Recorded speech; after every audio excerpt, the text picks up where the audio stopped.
y eso incluye su ambición de convertir X, anteriormente Twitter, en un banco que pretende ser la mitad del sistema financiero. ¿Por qué Larry Fink, BlackRock, siempre parece estar a cargo de la política fiscal de Estados Unidos cuando hay una crisis económica de algún tipo o cosas de esa naturaleza? Hay un montón de otros ejemplos que podría poner también, pero en última instancia conduce a menos libertad para nosotros, al menos en la era post-11 de septiembre, y más control y poder para el gobierno sobre nuestras vidas, independientemente de qué partido está en el poder. En esta reciente entrevista en Bad Faith con Whitney Webb, aprendemos sobre la profunda influencia de los multimillonarios de Silicon Valley en la política y las finanzas, la fusión de las grandes empresas tecnológicas con el estado de seguridad nacional y las implicaciones del creciente papel de la inteligencia artificial en los sistemas gubernamentales y financieros. Hoy en día, los mercados globales observan de cerca el impacto de la inteligencia artificial en las finanzas y el creciente entrelazamiento de la tecnología y los sistemas monetarios. Antes de continuar con este debate, no olvides suscribirte, dejar un like y compartir este canal. Peter Thiel se ha etiquetado abiertamente a sí mismo como libertario y esto ha sido adoptado tanto por sus críticos como por sus acólitos por realmente bastante tiempo, pero en realidad no tiene mucho sentido. Por ejemplo, tenemos grabaciones de Peter Thiel y también está en sus escritos.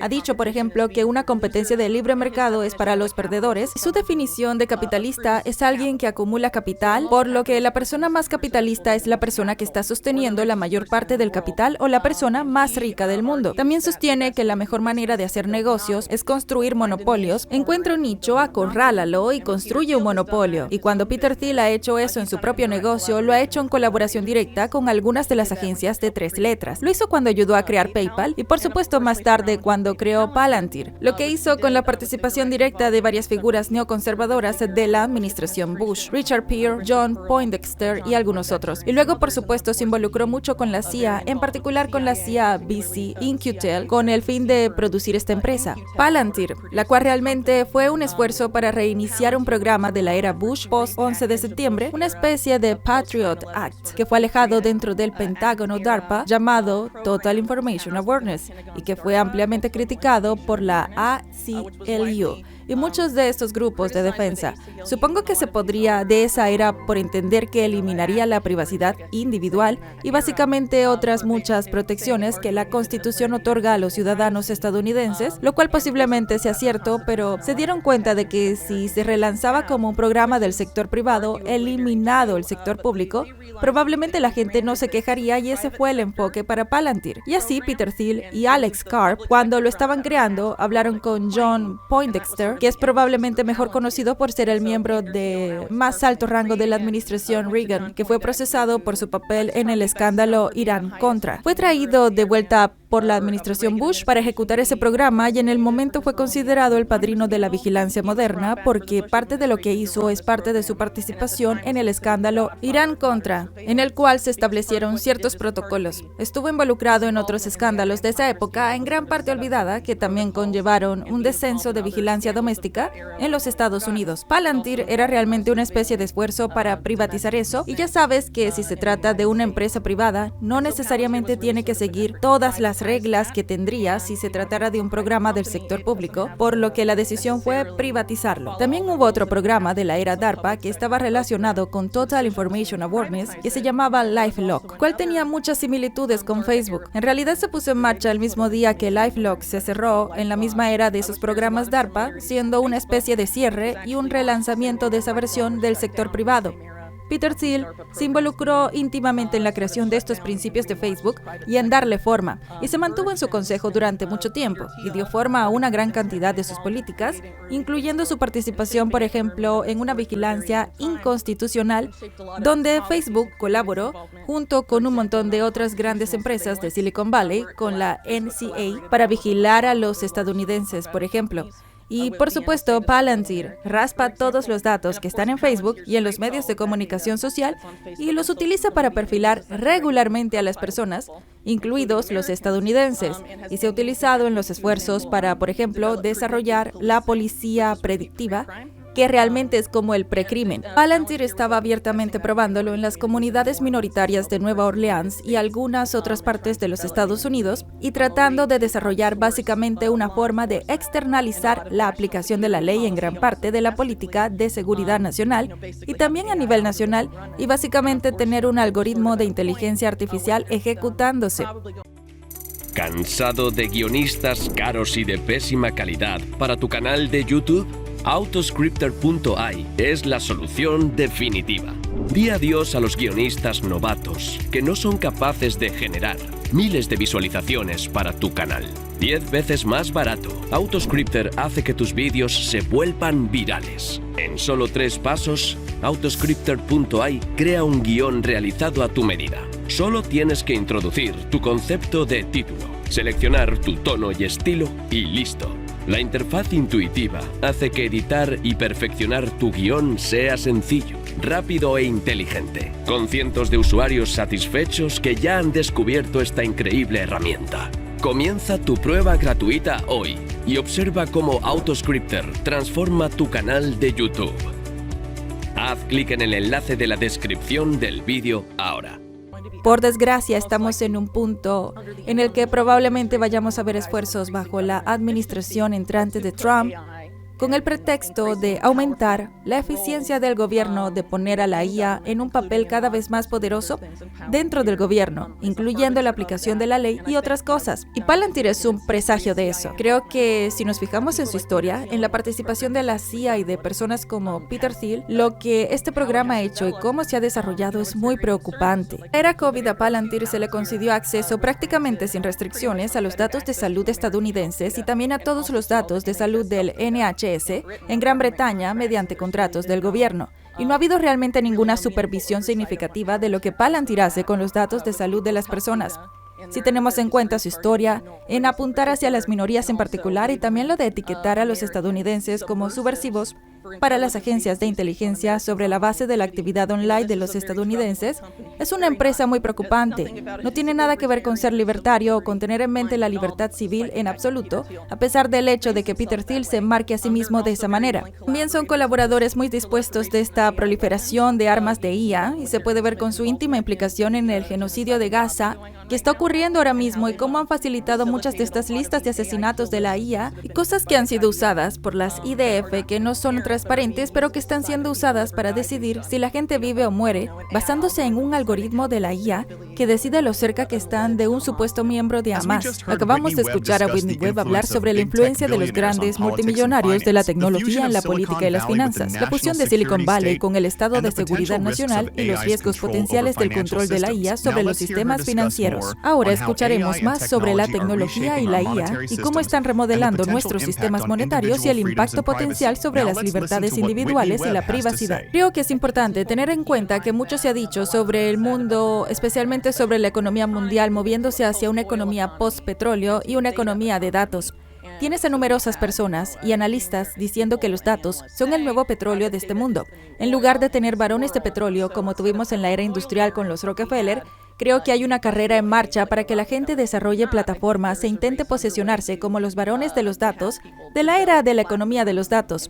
Si eres como Elon Musk, por ejemplo, y compras abiertamente Twitter, porque quieres, bueno, él dijo que se trataba de libertad de expresión, pero también dijo que se trataba de crear una app para todo, y eso incluye su ambición de convertir X, anteriormente Twitter, en un banco que pretende ser la mitad del sistema financiero. Si tienes gente viviendo toda su vida en una aplicación que gestiona todas sus finanzas, casi toda su comunicación y su consumo de los medios sociales, todo en una sola aplicación, entonces tienes una gran cantidad de datos que se pueden extraer de las personas y luego monetizar y vender, y eso es lo que casi todas las plataformas de medios sociales hacen para hacer todo el dinero que tienen. Es monetizar datos que los usuarios ofrecen y luego se lo venden a quien sea, y muchos de ellos se venden a los anunciantes, pero algunos de ellos también se venden a las agencias de inteligencia del gobierno.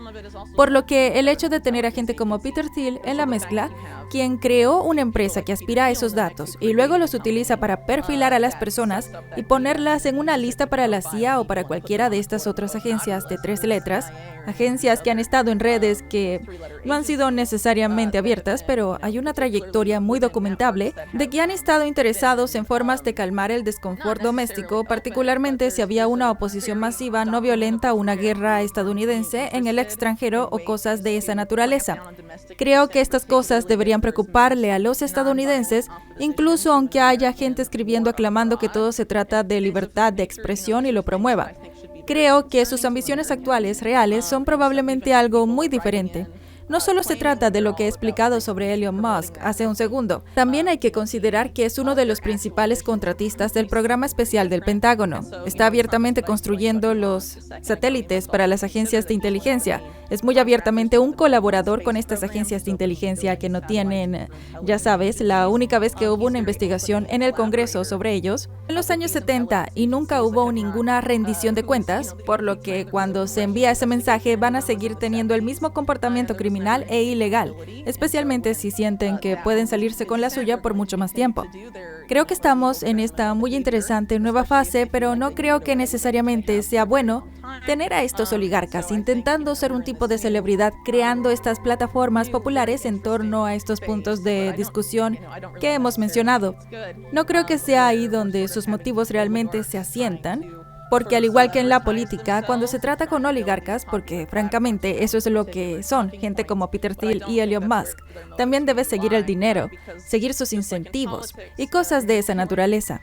Creo que el papel exagerado de figuras de Silicon Valley como esas en la política es muy significativo porque realmente ha habido una fusión en la última década o más de Silicon Valley en el estado de seguridad nacional, hasta el punto en que tienes a alguien como Eric Schmidt, el ex CEO de Google, básicamente dirigiendo la comisión que determina cómo la Comunidad de Seguridad Nacional va a utilizar la IA, como parte de la Comisión de Seguridad Nacional sobre la IA hace unos años. ¿Por qué él es el que está a cargo de eso? En realidad trabaja relativamente cerca de Peter Thiel en esas conferencias mundiales donde hay reuniones de líderes a puerta cerrada, como la conferencia de Bilderberg, por ejemplo. Creo que muchos de sus desacuerdos, ya sabes, Eric Schmidt fue un gran partidario de Hillary Clinton en 2016. Peter Thiel fue un gran partidario de Donald Trump en 2016, por ejemplo. Juegan ambos lados, pero en última instancia están de acuerdo en muchas de las mismas políticas, a donde quieren ver la economía global o simplemente la sociedad mundial, dirigirse en general. Y creo que en última instancia se trata mucho de jugar a dividir y conquistar y de empujarnos hacia las mismas políticas, pero viendo qué argumentos de venta encajan mejor con ciertos grupos demográficos, ¿verdad? Existe este empuje para crear una identificación digital emitida por el gobierno. Por ejemplo, en el Reino Unido, los conservadores lo venden como una forma necesaria de resolver las crisis migratorias. Luego, el Partido Laborista entra y empuja hacia lo mismo, pero diciendo que es necesario para detener el acoso cibernético, el discurso de odio online y todas estas cosas. El discurso de venta es diferente, pero las políticas conducen a los mismos lugares. Y sorprendentemente en Estados Unidos ha sido bastante similar a lo que está pasando en el Reino Unido, hasta el punto de que tienes a Trump esencialmente presionando para el mismo sistema con el pretexto de controlar las cuestiones de inmigración que, por supuesto, son de gran preocupación para su base. La persona a la que acaba de unir a su equipo, Tom Homan, era un importante defensor de este sistema biométrico de entrada y salida para todas las personas que entren y salgan de los Estados Unidos, lo que, por supuesto, incluiría a cualquier ciudadano estadounidense que desease viajar al extranjero.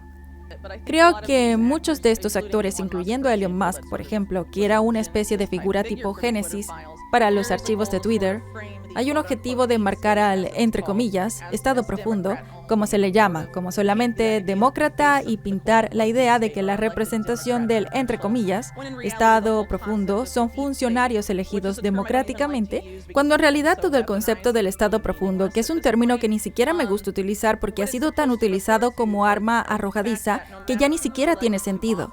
A lo que se supone que se refiere es a que no importa quién sea elegido para el cargo porque hay un grupo de burócratas no electos que dirigen la mayor parte del gobierno federal que un determinado partido partido puede llegar al poder, pero ciertas políticas permanecerán ahí independientemente de si gana un demócrata o un republicano, y por eso tenemos cada vez más guerras, por eso la riqueza estadounidense sigue siendo robada. Para ver la entrevista completa, consulte el enlace en la descripción. Whitney Webb compartió valiosos puntos de vista sobre la influencia oculta de las grandes tecnologías en nuestros sistemas financieros, los riesgos del creciente control de la inteligencia artificial y la necesidad de concienciarnos sobre cómo la tecnología afecta a nuestro dinero y a nuestra privacidad. Nos encantaría conocer tu opinión sobre algunas cuestiones. ¿Qué opinas del creciente papel de la IA en las finanzas? ¿Crees que la influencia de las grandes tecnológicas en el dinero es motivo de preocupación?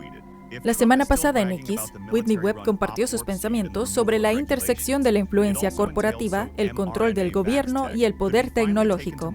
El 18 de noviembre, Whitney tuiteó: "Si Trump todavía está presumiendo acerca de la carrera militar Operation Warp Speed y de la eliminación de regulaciones, también implica que la tecnología ARNM podría finalmente salir al mercado bajo la niebla de la crisis, cuando ni siquiera pudo probarse en animales la década que precedió al COVID debido a cuestiones de seguridad, al tratarse de nanopartículas lipídicas y la prácticamente nula eficacia, etc. Creo que RFK Jr. realmente debe acordar cuáles serán sus políticas respecto al ARNM y otros inyectables biotecnológicos como jefe del HHSBC. Desde que apoyó a Trump, ha estado en silencio sobre este tema. BP Vance y muchos donantes prominentes de Trump, como Musk, están profundamente invertidos en productos médicos de ingeniería genética.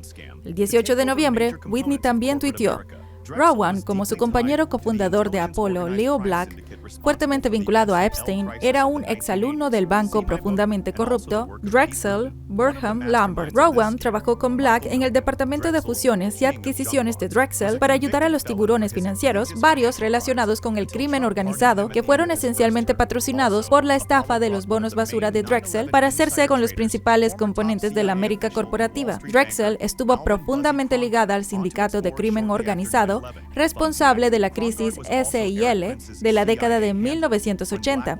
Véase mi libro y también el trabajo de Pete Broughton. Uno de los autores intelectuales de esta estafa, Michael Milken, el rey de los bonos basura de Drexel, era un delincuente convicto por sus crímenes financieros atroces hasta que Trump lo perdonó al final de su primer mandato. También Apollo trajo a una de las principales personas con información privilegiada del 11 de septiembre, ex alto funcionario de la CIA y banquero de Wall Street, Alvin Buzzy Kronger. Fue también el controlador de la CIA de Eric Prince cuando Blackwater era un contratista de la CIA.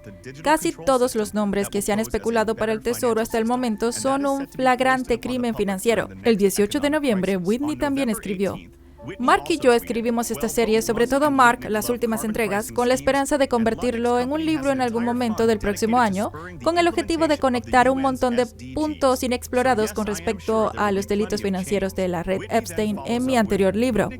Whitney continúa con este tuit diciendo: "Es una lectura larga, pero vale la pena si quieres conocer sobre el sistema de control digital que se hará pasar por un mejor sistema financiero y que se impondrá en el público durante la próxima crisis económica". El 18 de noviembre, Whitney también tuiteó: "Tanto Musk como Lutnick aman los esquemas del precio del carbono y la compañía Lutnick tiene un fondo entero destinado a estimular la aplicación de los Objetivos de Desarrollo Sostenible de la ONU, así que sí, estoy segura de que habrá un montón de cambios".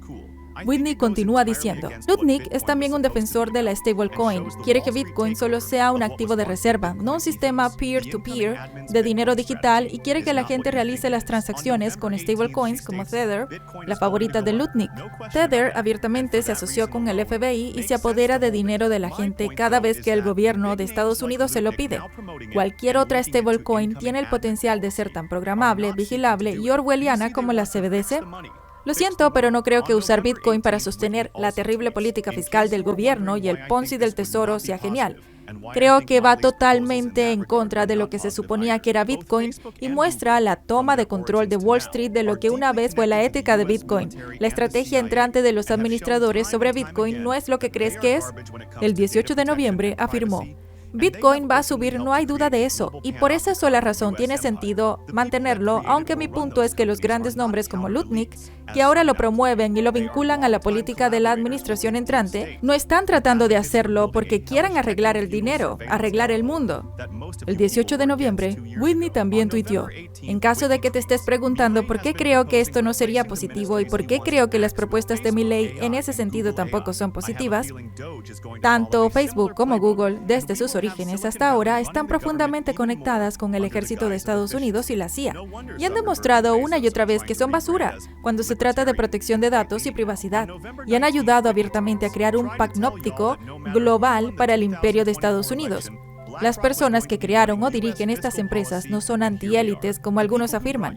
Son colaboradores desde hace mucho tiempo del Estado profundo y defensores de la construcción de un infierno de vigilancia tecnofeudal, algo sobre lo que la mayoría estaban en contra hace 2 años. El 18 de noviembre, Whitney tuitea: mi ley ha estado proponiendo la sustitución de los ministerios que quiere hacer con Facebook IA y Google IA. Tengo la sensación de que Doug va a seguir un libro de jugada similar y tendremos a Silicon Valley dirigiendo el gobierno aún más bajo la apariencia de eficiencia. No es de extrañar que Zuckerberg y Bezos están tratando de renombrarse como libertarios y de derechas. El 19 de noviembre, Whitney tuiteó: traté de decirles que no importaba quién ganara las elecciones de 2004, BlackRock iba a estar dirigiendo la política fiscal de Estados Unidos y aquí estamos. Las personas que te trajeron la transferencia de riqueza Going Direct desde el ciudadano de a pie hasta Wall Street bajo el disfraz de política de alivio fiscal al COVID, implementada primero bajo Trump y continuada bajo Biden, cuyo equipo de economía fue dirigido por ex ejecutivos de BlackRock, están de vuelta para más. El 19 de noviembre, Whitney tuiteó: para todas las personas que todavía animan a Javier Milei, ¿algún comentario sobre cómo su gobierno ha creado una agencia de seguridad para implementar la IA precrimen? Por favor, explícame cómo es esto. Libertad, carajo. Gracias. Whitney en un tuit posterior dice: para aquellos de ustedes que no lo sepan, precrimen fue técnicamente legalizado bajo la última administración de Trump a través del ex fiscal general Bill Barr. La política ha continuado y podría decirse que ha ampliado bajo Biden. El benefactor de J.D. Vance, Peter Thiel, tiene importantes vínculos en empresas que buscan implementar el precrimen en los Estados Unidos, incluyendo Palantir y la Carbyne, fundada por Thiel y Epstein. 19 de noviembre, Whitney tuiteó: la actual Tulsi tiene muchas opiniones políticas diferentes a las anteriores iteraciones de la Tulsi de 2020. Por ejemplo, antes describía a Israel como ocupando a Palestina, ahora se opone a que los estudiantes estadounidenses protesten por la destrucción de Gaza y piensa que Biden fue demasiado blando al permitir la brutal campaña de bombardeos de la Fuerza de Defensa de Israel con un número demencial de víctimas civiles. La gente que celebra su nombramiento debería analizar algunas de sus relativamente recientes declaraciones. Lo que importa son sus posiciones políticas de ahora, no las de hace 4 años. El 21 de noviembre, Whitney tuitea: ¿no eres tú el tipo que quiere verificar a todos los seres humanos en las redes sociales haciendo que vinculen una identificación emitida por el gobierno a su cuenta de redes sociales? Tú dices que es para controlar los bots. El gobierno de Australia dice que es para proteger a los niños, pero en realidad es la misma política al final del día, ¿no? La perspectiva de Whitney Webb desafía las narrativas dominantes al escudriñar las alianzas entre figuras políticas poderosas, corporaciones y tecnologías emergentes, haciendo hincapié en la necesidad de transparencia, responsabilidad y escepticismo hacia aquellos que están en el poder. ¿Tú qué piensas? Haznoslo saber en los comentarios y nos vemos en la próxima. Espero que hayas disfrutado del vídeo. Asegúrate de darle al botón de suscribirte para ver más vídeos increíbles como este. Esto ha sido Mentes Brillantes. Gracias por vernos.